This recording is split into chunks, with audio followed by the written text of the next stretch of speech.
Olá, pessoal. Podcast Dando Ideia vai começar agora. Estaremos aqui sempre falando sobre uma pessoa inspiradora ou um projeto inspirador.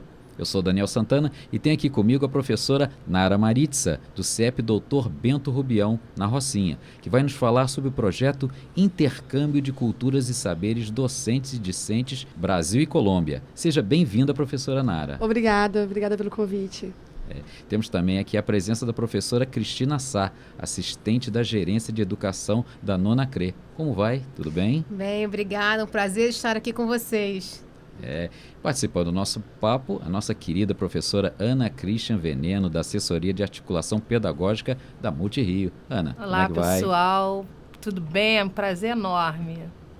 E fechando aqui o nosso grupo hoje, e sempre, meu amigo parceiro, radialista Ricardo Brito, aqui da Multirio. Como é que vai, Ricardo? Prazer estar sempre com vocês aqui nesse programa ótimo, que é o Dando Ideia. Estamos aí. É isso mesmo. Um papo gostoso. Então vamos direto ao papo, né? Primeira pergunta, Ana Christian. Então vamos lá. Nara, te agradeço, você está aqui com a gente, conversando.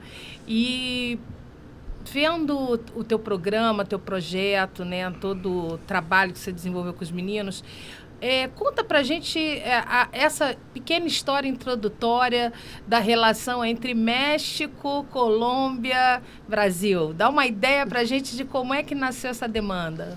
Sim, essa demanda nasceu do primeiro momento de um processo transformativo docente, né? Fazemos parte de um grupo, uma rede de investigadores, professores da América Latina e Espanha, países do Sul, em que investigam sua própria prática, né, autobiografias docentes. E tem um encontro de 3 em 3 anos.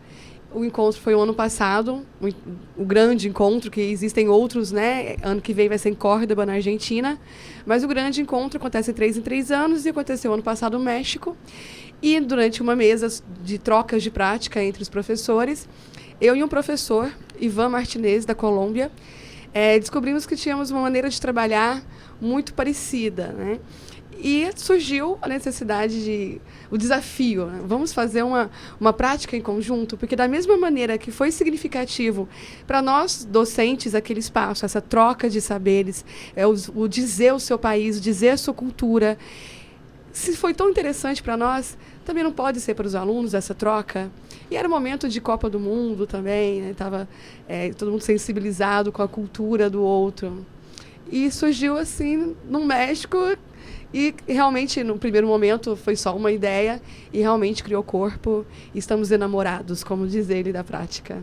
Muito bom. Deixa eu aproveitar aí essa deixa aí da professora Nara, que é um projeto, essa identificação que teve de atividades com o professor colombiano, né, o professor Ivan, né?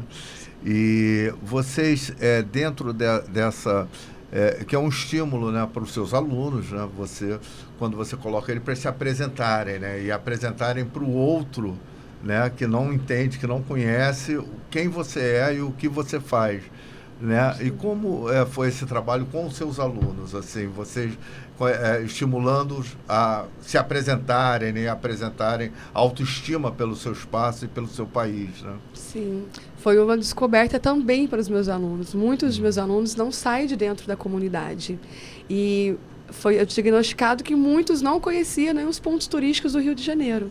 Não tem esse acesso, né? Mesmo morando aqui, muitos não saem de dentro da comunidade. Então, o primeiro momento foi de autoconhecimento, né, de reconhecimento do seu local, da sua cultura, para depois se dizer, né? O ato de se dizer, ele não foi natural. Primeiro eles tinham que se conhecer, primeiro eles tinham que identificar a sua própria cultura para se dizer ao outro. Muito bacana, né? E a prática deles também, conhecendo a cultura colombiana, Pera, né? Segura a pergunta. Ele está vendo que tá entrando um ruído. Vamos tirar o ruído. Nossa. Pequena diferença. Então, voltando. Excelente isso, né, professora? E tem também o lado de conhecer a cultura colombiana, né? De expansão de conhecimento, né? E isso também aconteceu, né? Com certeza. E um processo de reconhecer a cultura do outro é um momento de comparar também com a sua, né? Você compara o que é similar, o que é distinto. E é uma troca, um intercâmbio de ideias, um deslocamento de ideias constante. E muitas similaridades, né? Nós identificamos que a América Latina tem muito em comum, né? Somos irmãos e reconhecer as similaridades, acho que foi mais marcante do que as próprias diferenças. Muito bom. A professora Cristina Sá tem uma pergunta também. Professora, eu percebi que você trabalhou com diferentes mídias, né? Como isso foi trabalhado no dia a dia com os alunos, a participação deles na escola? Como isso aconteceu? Sim. Bom, eu cheguei muito inflamada de emoção da viagem ao México, né? E já tínhamos feito cartas para os alunos do México. Trabalhamos com expedições pedagógicas, onde eu conheço escolas também, tanto em cidades diferentes como em países diferentes. Então, eu acredito que a minha emoção, o primeiro momento, foi contagiante para eles, né? Levei as fotos da viagem, as filmagens. Então, eu contagiei o primeiro momento com a minha emoção, das minhas descobertas. E nesse processo, eles também queriam se dizer, né? Não só a professora está aprendendo, também quero.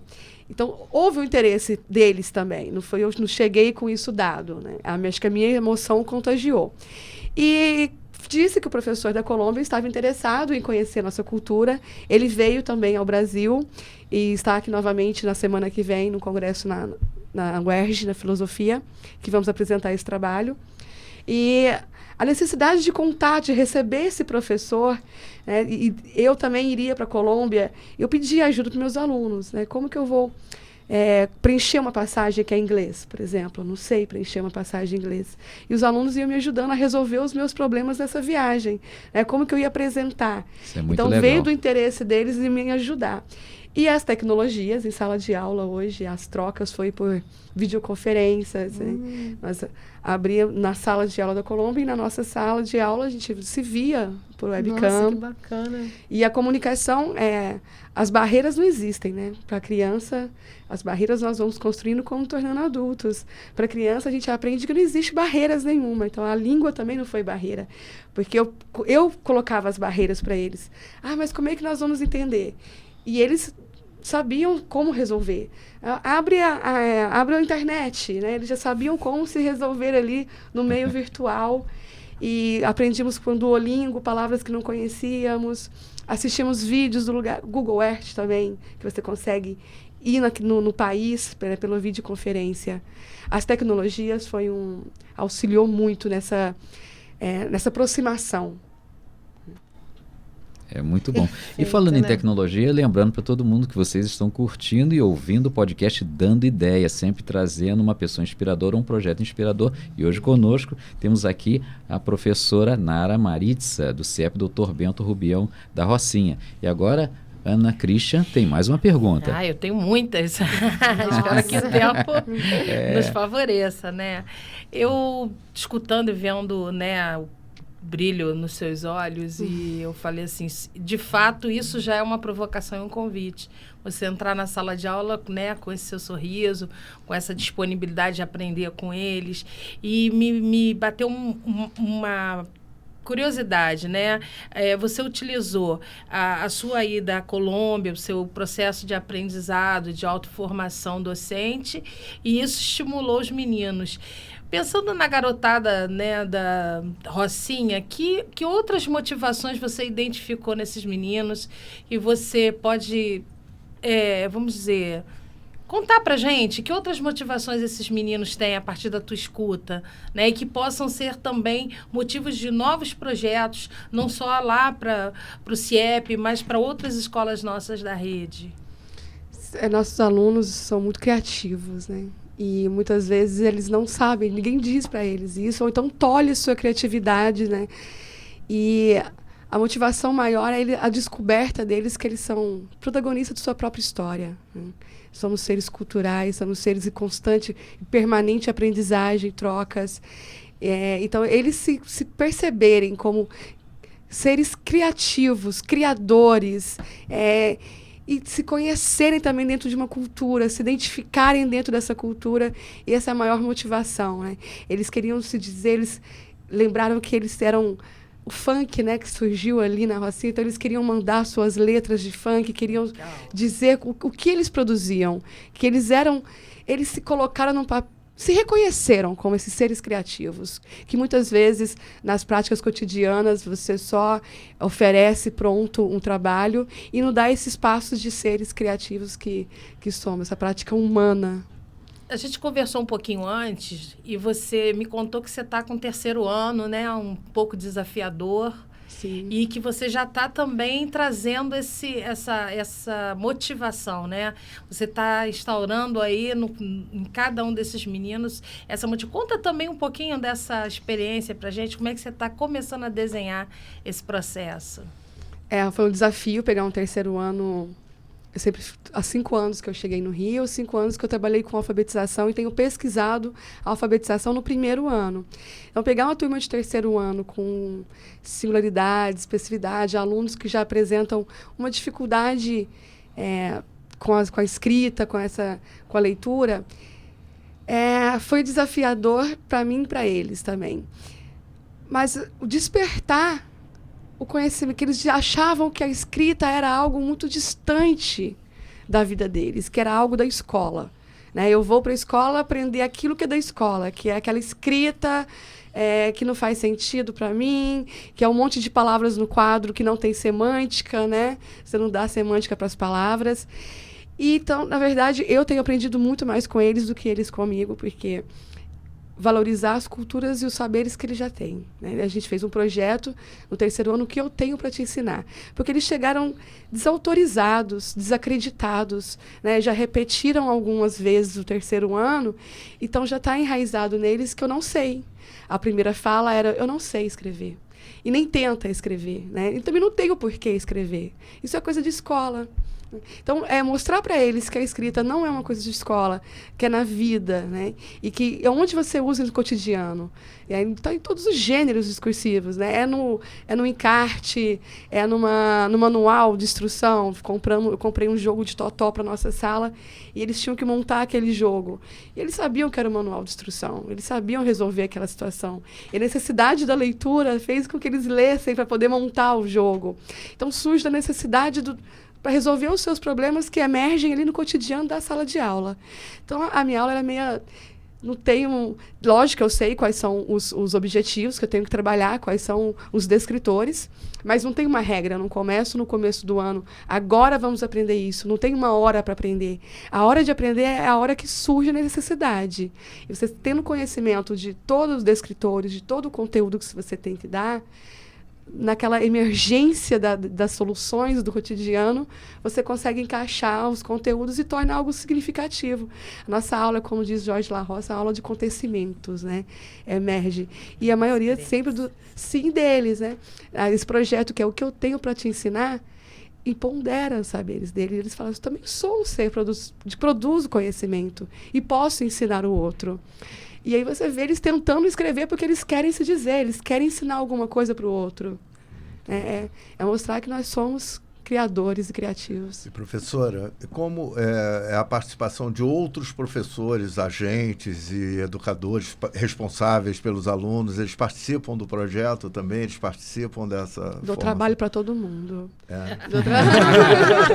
Afinal, isso tem que ser uma rede, né? Sim, né? O meu discurso não pode ser diferenciado da minha prática. Né? Uhum. E eu sozinha não dou conta, eu também não tenho todos os conhecimentos. Né? Eu preciso do corpo, do professor de educação física, que vai me trazer o corpo e o movimento, que vai me ajudar com uma yoga, porque esse dia eles estão muito agitados. Eu vou precisar do professor de inglês, como no projeto da Colômbia, que eu tinha que preencher minha passagem aérea. Então, eu, como ignorante também, como ali me coloco sempre ao lado deles como aprendiz, eu chego com meus problemas para tentar resolver. Poxa, eu não consegui fazer minha passagem porque eu não aprendi inglês. E venho com um contexto histórico. Na minha época não tinha inglês, né? Como vocês são afortunados no Rio de ter inglês logo no início. Não sei preencher. E agora, o que eu faço? Então, eu deixo eles ver necessidade do outro professor. Né? Então, eles me dizem, o professor de inglês pode ajudar. Óbvio, como eu tinha esquecido, o professor de inglês. Então, os outros professores vão surgindo também dentro das demandas do cotidiano, né? É natural também, não é algo... E essa cultura que chega do outro país, ela é compartilhada? Por exemplo, assim, eles Nós vimos no programa agora com o Thiago, você mostrando que estava um exemplo da cúmbia, né, da dança, do ritmo colombiano, né, que nós conhecemos, o mundo conhece um pouco melhor através das adaptações da música pop da Shakira, que ela usa, né, que é a cantora colombiana. Há um funk também, que fala o Colômbia, funk, que eles me trouxeram essa música. Eles vão se apropriando dessa informação também. E vão né? identificando fragmentos que foi dado ali no dia a dia deles. Todos os sentidos, né? O sentido visual, o sentido auditivo, o tato, a culinária. Houve trocas também de doces entre a Colômbia e o Brasil. Então, houve o sentido do paladar, né? Foi um projeto que ultrapassou, assim, o visual, a dança, e por ter acesso à internet na sala e data show, então é visual, são os visuais. A música traz a sensibilidade, então nós dançamos as músicas deles e mandamos vídeos nossos dançando funk para eles conhecerem o funk, o forró, a catira. Nós também ensaiamos algumas danças para enviar, porque a música, eu falo que o conhecimento não é só o português, a matemática, né? Sim. Outras habilidades, que é a música, que é o cheiro, que é a culinária, né? Trocamos receitas, mandaram receita de brigadeiro, que disseram que o chocolate do Brasil era muito bom. Então, se desenvolver todos os sentidos, que eles intercalados auxilia no processo da escrita, né? Não é só você chegar da escrita puramente, é despertar todos os sentidos necessários. O Lapbook é isso, né? Você podia comentar também um pouco esse Lapbook, né? O Lapbook ele é muito utilizado nos Estados Unidos como uma organização do seu pensamento, dos saberes, né? É como um mapa mental, né? É um livro interativo feito à mão, que eu acho que o feito à mão, você recortar, você desenhar, esse trabalho manual também dá uma identidade, dá uma característica própria, né? É um livro interativo que tem várias maneiras de expressar um saber. E então colocamos toda a nossa apresentação do Brasil dentro dele, utilizando gêneros discursivos.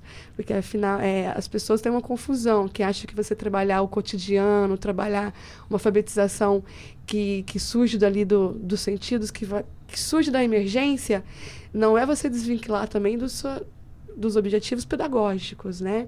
Eu sei para onde eu estou indo, eu sei o que eles têm que aprender, eles têm um conteúdo que tem que dar conta também até o final do ano, mas não é o conteúdo solto, né? A gente trabalhou todos os gêneros discursivos nesse projeto. Era a identidade, que a gente descobriu que são documentos diferenciados, né? O documento pessoal de cada país é diferente, o cardápio, o convite para convidar para vir conhecer, um mapa, apresentar nossas lendas, fazer um gráfico.